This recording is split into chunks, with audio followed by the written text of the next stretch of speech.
চুক্তিখন যিমান ক্ষিপ্ৰগতিত ৰূপায়ণ হৈছে সিমান চুক্তি আজিলৈকে কতো ৰূপায়ণ হোৱা নাই। অসম চুক্তিৰ ক্ষেত্ৰত আপোনালোকে জানেই বিটিআৰৰ চুক্তি ইমান ক্ষিপ্ৰতাৰে ৰূপায়ণ হৈছে যে আজি বিটিআৰৰ বাউণ্ডাৰী গৈ গহপুৰ পাইছেগৈ, যিবোৰ আজিৰ পৰা 2 বছৰ আগত কোনেও বিশ্বাসে কৰিব নোৱাৰে। বিটিআৰৰ বাজেট এতিয়া বিটিআৰে সম্পূৰ্ণ বনায়, অসম চৰকাৰে একোৱে হস্তক্ষেপ নকৰে আৰু সাংবিধানিক এমেণ্ডমেণ্টৰো প্ৰক্ৰিয়া ফাইনেল পৰ্যায়ত আছে।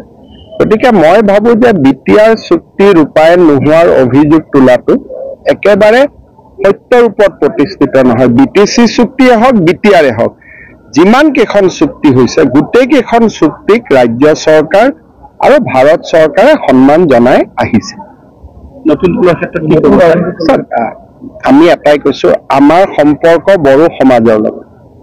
নতুন ৰাজনৈতিক দল কোনোবাই কৰিলেও তেওঁলোকৰ লগতো আমি কথা পাতিম, কাৰণ আমাক লাগে বড়ো সমাজত ঐক্য, সম্প্ৰীতি আৰু একতা। আৰু সেইকাৰণে বড়োৰ মাজত 2-3টা ৰাজনৈতিক দল হোৱাটো বিজেপিয়ে নিবিচাৰে। বিজেপিয়ে বিচাৰে যে বড়োৰ মাজত এটাই পলিটিকেল পাৰ্টি থাকক। আৰু সেইকাৰণে যেতিয়া মাজত BPF আৰু UPPLৰো এটা সমন্বয়ৰ কথা ওলাইছিল, আমিতো তাত সমৰ্থনে দি আহিছো। গতিকে আমাৰ কথাটো হ'ল যে বড়ো জাতি একত্ৰিত হৈ থাকক, একেলগে থাকক। আৰু বিজেপিৰ সেইটোৱে ভাল, কাৰণ একত্ৰিত হৈ থাকিলে আমাৰো কথা পাতিব ভাল। 2-3টা গ্ৰুপ হলে আমাৰো কথা পাতিব দিগদাৰ।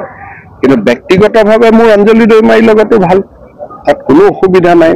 গতিকে ইয়াত বিজেপিৰ প্ৰতিক্ৰিয়া দিবলগীয়া একো নাই, মোৰতো সকলোৰে লগত ভাল। গতিকে সমস্যা আমাৰ বিজেপিৰ ক্ষেত্ৰত একো নাই। কিন্তু বড়ো জাতিৰ মাজত 3-4টা ৰাজনৈতিক দল হোৱাটো জাতিটোৰ বাবে শুভ সংকট নহয়।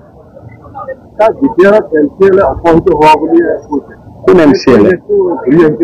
কোন নাম কি মই নাজানো, কোন অপৰিচিত? মইতো শুনাও নাই কথাটো, আজিহে শুনিছো। মই চাই ল'ম বাৰু, মই নাজানো কি অপৰিচিত হৈছে, মই শুনাও নাই।